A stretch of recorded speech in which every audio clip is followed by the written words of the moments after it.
Inna ad-dina 'indallahil Islam.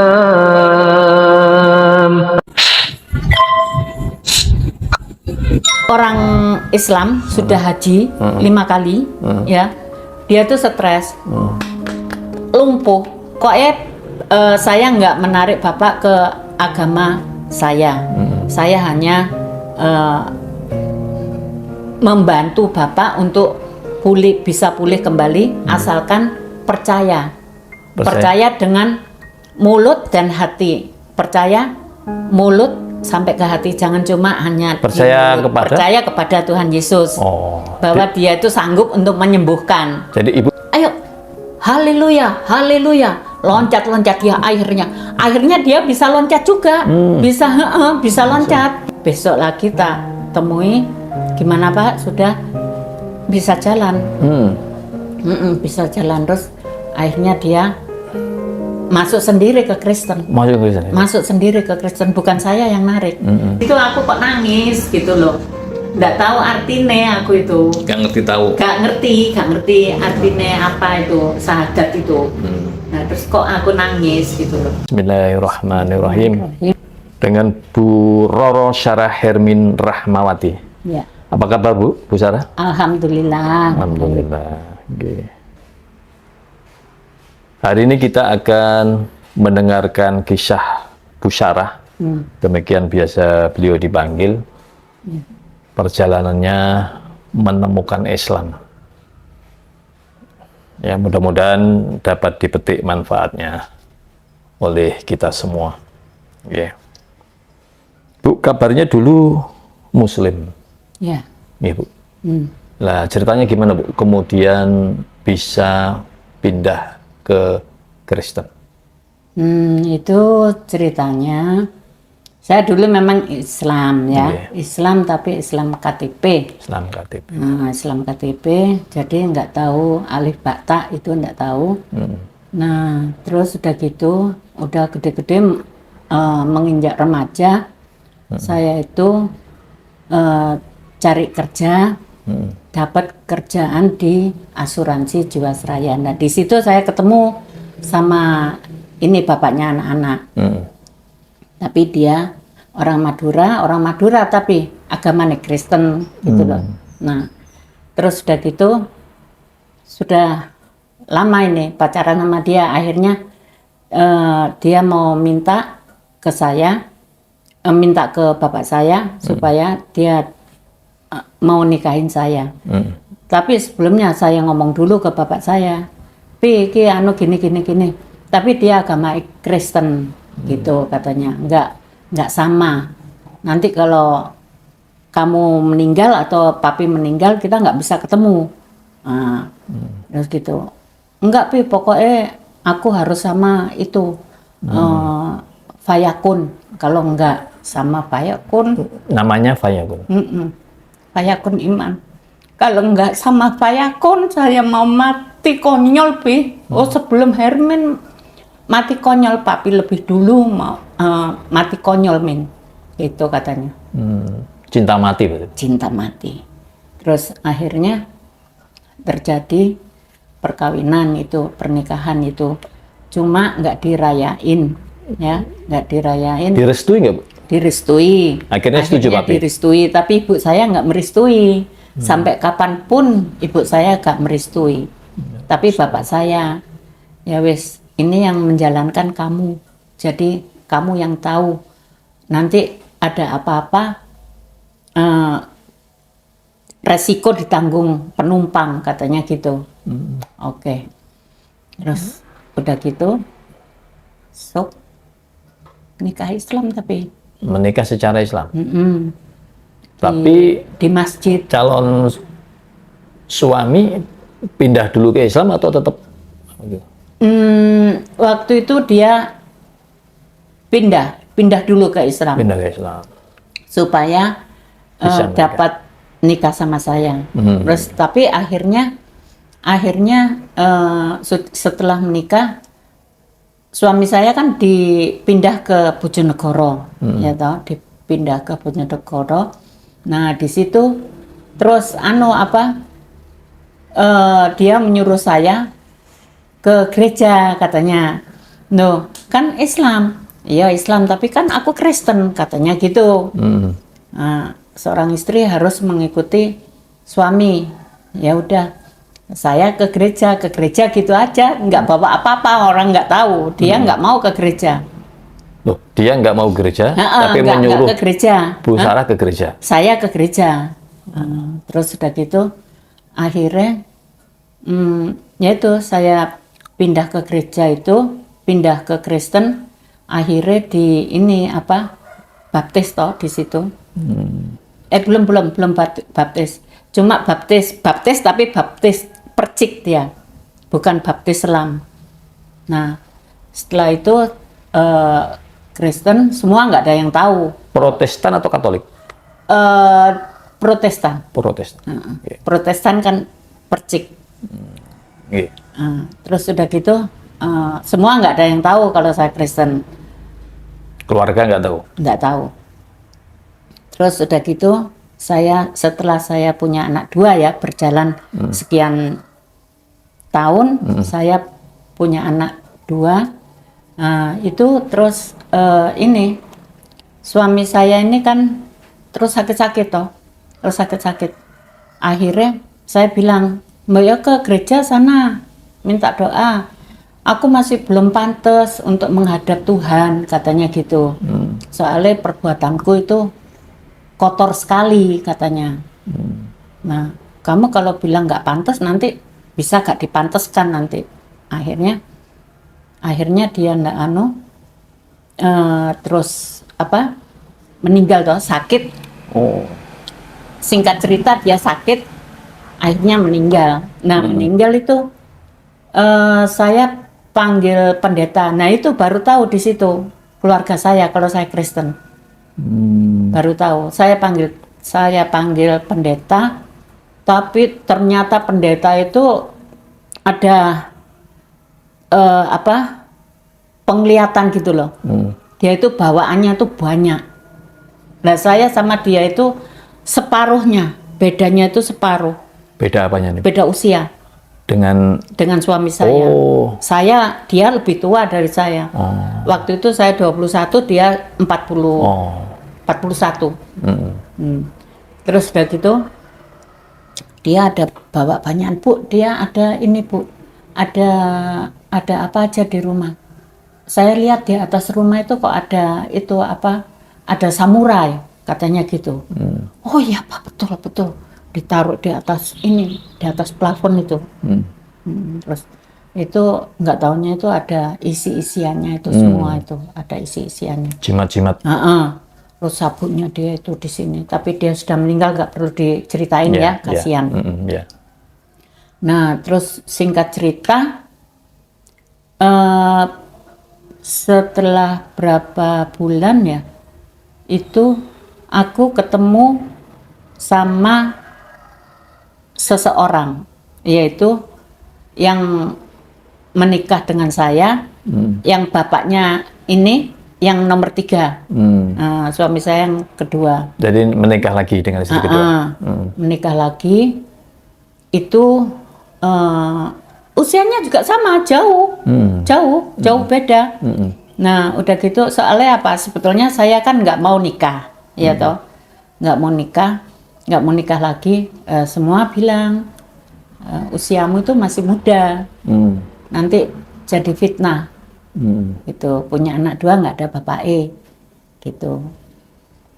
Nah, terus udah gitu, ya udah akhirnya ketemu, terus dia ngelamar saya, akhirnya nikah kan, terus dibawa ke Australia. Kristen. Orang Indonesia atau orang Indonesia, orang Jogja. Orang Jogja. Kristen juga. Kristen. Kristen. Tapi dia Kristennya itu masih belum seberapa jauh, tapi dia sudah Kristen gitu loh. Belum baptis. Asli. Memang sejak kecil Kristen juga. Enggak juga. Dia ikut-ikutan temennya. Akhirnya aku nikah sama dia, dibawa ke Australia.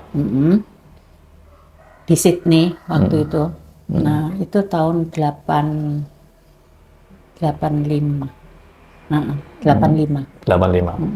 Sampai Sampai sampai tahun 97.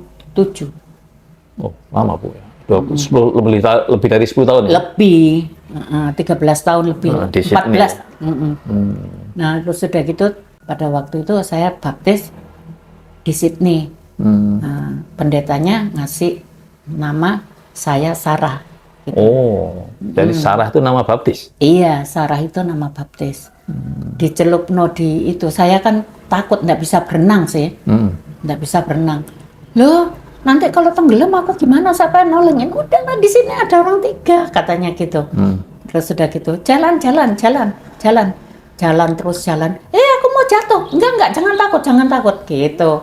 Akhirnya aku ditenggelamin gitu tuh. Padahal itu musim dingin, Pak. Waktu itu musim dingin, tapi rasanya itu airnya itu hangat. Airnya hangat, gak terasa ini. Saya itu kok terus berdoa sama Tuhan. Saya pingin pulang. Saya pingin pulang sudah aku terus, tapi aku nggak punya duit. Akhirnya kok dikirim sama pendeta, ditawarin mau pulang apa mau terus di sini. Enggak, saya mau pulang tapi aku nggak punya duit. Pendeta di Australia. Oh, di Australia. Ditawarin. Ditawarin terus sudah gitu. Ini ada tiket. Kalau mau pulang boleh. Sudah saya sediakan. Oke. Sampai di sini, sampai pulang berdua? Hah? Pulang sama suami? Sama anak. Suamiku waktu itu katut sama orang bule. Nah, udah gitu sampai di Indonesia kan aku pulang tahun 97 bulan Agustus. Bulan Agustus terus aku cari pekerjaan. Aku cari pekerjaan di gereja itu ada ditulisi dicari ada lowongan gitu ya. Ada lowongan dicari babysitter terus housekeeper. Housekeeper itu pembantu rumah tangga. Terus udah gitu apalagi itu jaga orang tua. Terus diutamakan yang bisa bahasa Inggris. Maju aku. Cocok ya. Maju aku. Terus udah gitu dites. Aku bidangnya apa? Saya di baby. Waktu di Australia saya di factory. Nah ini di Taiwan ini katanya. Oke, nggak apa-apa. Mau lowongan itu ada di Taiwan? Lowongan itu ada di Taiwan. Terus di interview pakai bahasa Inggris.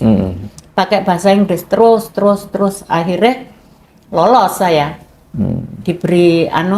Diberi nomor telepon, pokoknya nanti hubungi ini atau saya hubungi ibu. Oke. Terus dia menghubungi saya disuruh ke Jakarta ke PT mana itu ya, lupa saya. Dalam masih. Nah di situ saya nggak dijadikan ini sebagai TKW. Nah di situ saya dijadikan ngajar bahasa Inggris, bagian bahan-bahan dapur, terus ini apa namanya gitu.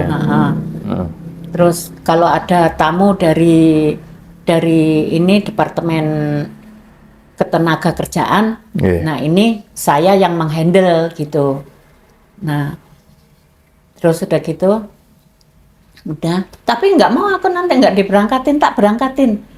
1 bulan saya berangkat ke Taiwan. Terus 2003 saya pulang. Ibu saya itu meninggal, sakit terus meninggal. Nah meninggal terus udah gitu kok sakno temen yo mami yo, saya bilang gitu. Iya makanya kon pindah Islam. Terus ya wes aku tak melok-melok saya tahun 2000 berapa itu 2008 Udah mulai melok-melok tok, tapi belum. Ini sudah mau menjelang titik masuk Islam ya? Iya. Sebelum diteruskan sana, Bu. Ibu sebagai umat Kristen waktu itu taat, sering ke gereja. Saat saya itu malah ini dapat talenta penyembuhan. Penyembuhan, ngusir setan. Betul ini. Terus udah gitu, apa tuh? Sering dipraktekkan? Iya, nggak sering lagi. Setiap kali ada orang sakit, saya mesti dikirim ke rumah sakit. Kemana bagian ada ngusir orang, setan? Iya, bagian ngusir setan. Tadinya itu apa? Orang Islam sudah haji 5 kali, ya.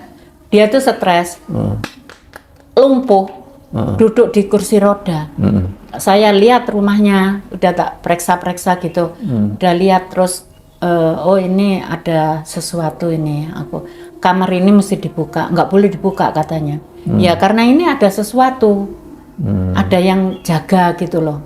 Nah terus orang yang Islam itu tadi, bukannya saya mau narik dia ke Kristen, istrinya tak suruh nunggu. Bukannya saya mau narik ke Kristen, saya mau bapak ini bisa sembuh dan mengenal agama dari agama lain gitu loh. Terus akhirnya aku di situ komplek Islam, Pak. Jadi teman-teman saya itu grup saya, tim itu di belakang saya. Nah terus udah gitu saya terus gini terus. Tadinya saya itu jijik, Pak. Lihat orangnya tuh kan ngiler terus toh. Orang stroke nggak bisa ngomong. Akhirnya saya tumpang tangan, tak kasih minyak urapan. Saya itu akhirnya nggak lihat ilernya dia. Jadi saya tuh sudah nggak ketok lah. Terus ayo percaya. Yang penting percaya. Jangan hanya percaya di mulut, saya bilang gitu. Percaya apa, Bu? Percaya ke hati. Percaya bahwa Tuhan itu ada gitu loh. Bisa sembuh. Tuhan apa, Bu? Hah? Tuhan apa? Tuhan Yesus. Disebutkan gitu ya? Gimana, Tapi, Bu? Bahasanya gimana itu? Bahasanya apa? Menyampaikan ke orang itu gimana? Menyampaikan ke orang, pokoknya saya nggak menarik Bapak ke agama saya. Saya hanya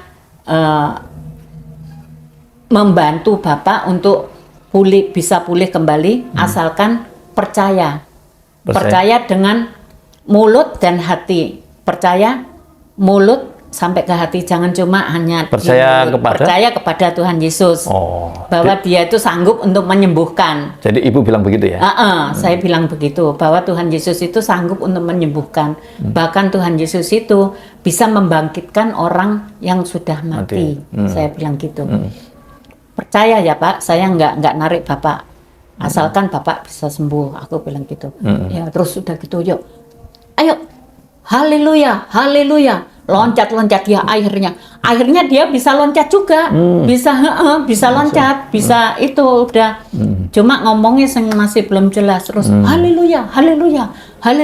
Aku sama teman-teman juga gitu, tepuk tangan kan.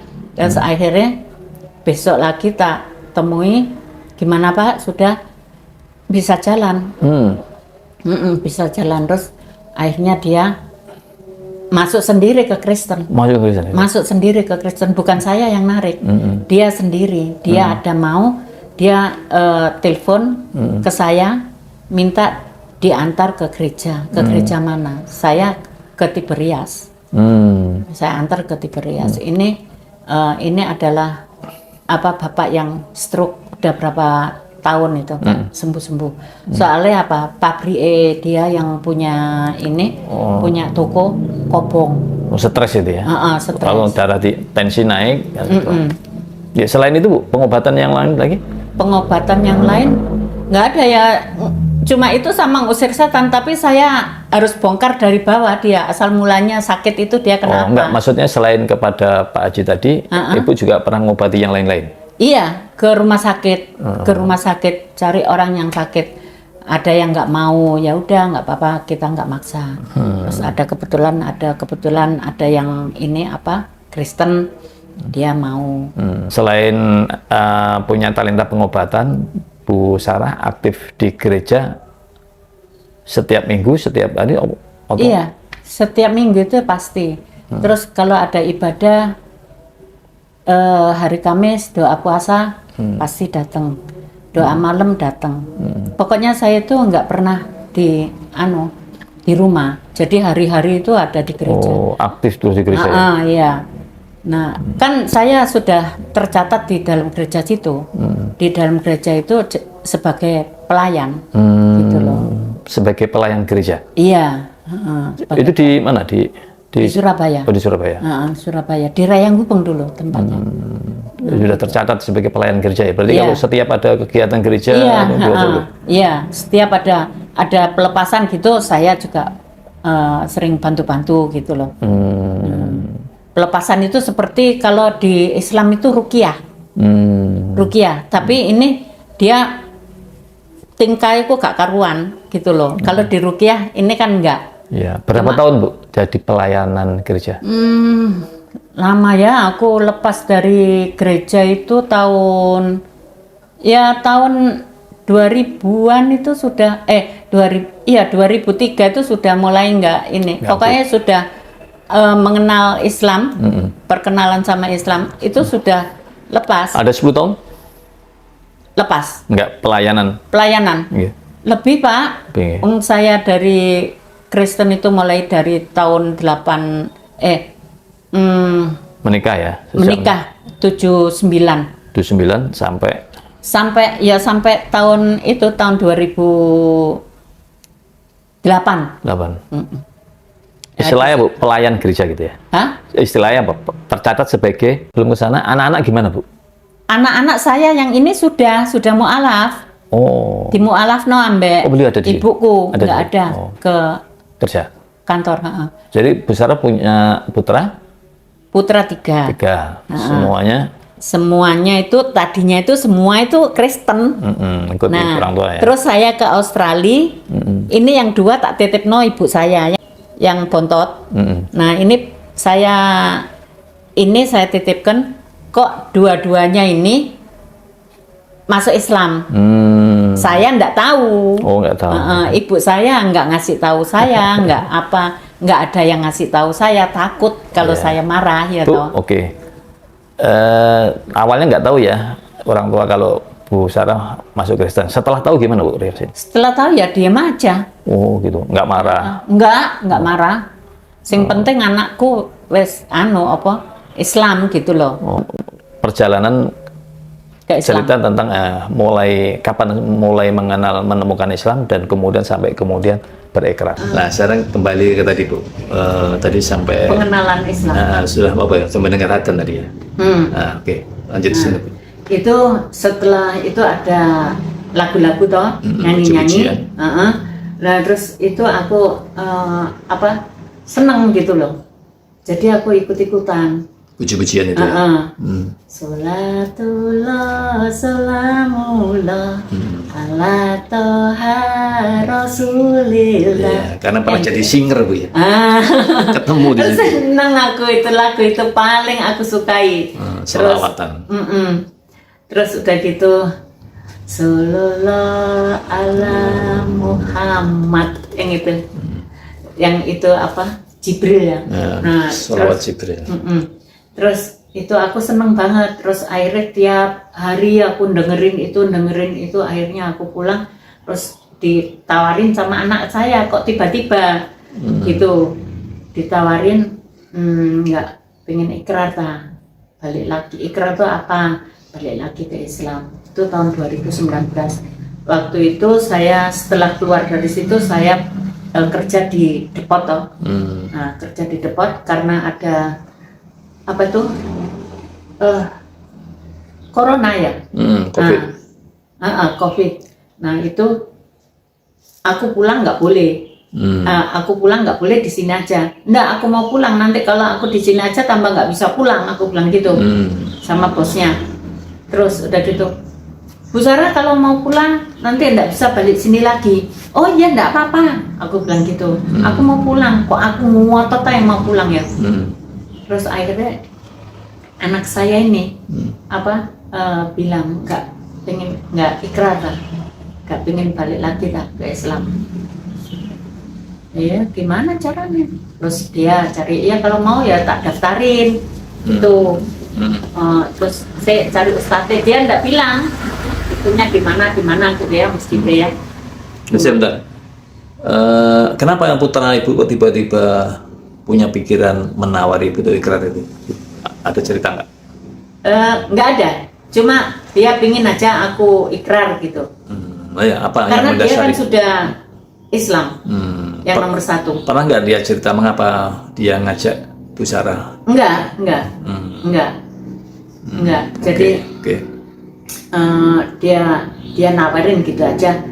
Kalau mau ya nanti tak daftarin. Terus udah gitu itu tahun 2019. Ini cari ustadz janjian. Oh ya, aku nggak ngerti, aku ya nggak nanya anunya di mana, masjid apa. Terus udah itu, terus dia udah ketemu saksi, ya saksi 1, kan harus 2 toh saksinya katanya. Nah udah ketemu temennya dia jadi saksi, udah gitu ya udah di Masjid Al-Falah Ikrarnya ya. ikrar sama Pak Ustadz Anang. Gitu. Alhamdulillah sudah ikrar di Al-Falah. Iya. Terus aku disuruh baca itu, bukan aku sendiri semua toh. Oh, baca ini bareng-bareng sama itu ada lagi yang ikrar itu, bukan baca syahadat. Baca syahadat. Nah di situ aku kok nangis gitu loh. Nggak tahu artinya aku itu. Nggak ngerti artinya apa itu syahadat itu. Nah terus kok aku nangis gitu loh. Terus apa yang ada dalam pikiran Bu Sarah waktu itu ketika membaca syahadat? Nggak tahu ya, kayaknya kayak masih sulit untuk meninggalkan Kristen gitu loh. Padahal sudah lama kan nggak berhubungan sama gereja. Gitu. Rasanya masih sulit gitu, masih sulit untuk meninggalkan baca Al-Quran juga gitu ya, nangis saya gitu. Masih belum ikhlas lah. Terus setelah saya tahu betul bagian apa yang di dalam Al-Quran itu, siapa Yesus, siapa Yudas itu. Setelah saya tahu itu, ya udah, gitu. Sepenuhnya meninggalkan. Iya, sewenengnya luar biasa aku tuh bener. Setelah itu aku terus sholawatan, terus pagi juga gitu, baca zikir pagi petang.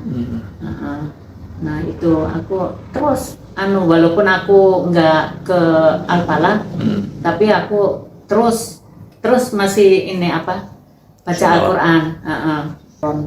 Setelah mempelajari Islam lebih jauh, akhirnya kemudian bersyukur Bu ya. Iya. Setelah bersyukur sudah menjadi Muslim gitu ya. Iya. Jadi setiap kali aku dilokno wong ya gak apa-apa, alhamdulillah. Allah Maha tahu. Aku gitu aja sekali. Baik. Baik Bu Sarah. Iya. Masya Allah ceritanya ya, sangat inspiratif. Mudah-mudahan bermanfaat bagi kita semua Bu Sarah. Iya. Pada para penonton, mudah-mudahan juga bisa mengambil kebaikan sebanyak-banyaknya dari kisah dari Bu Sarah ini.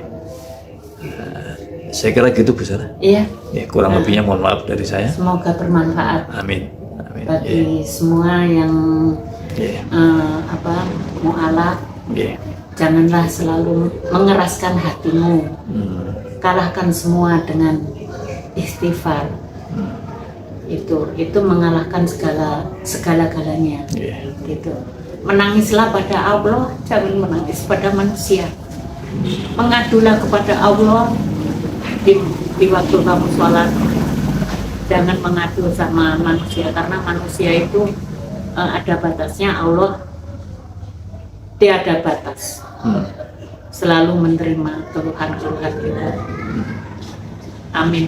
Amin.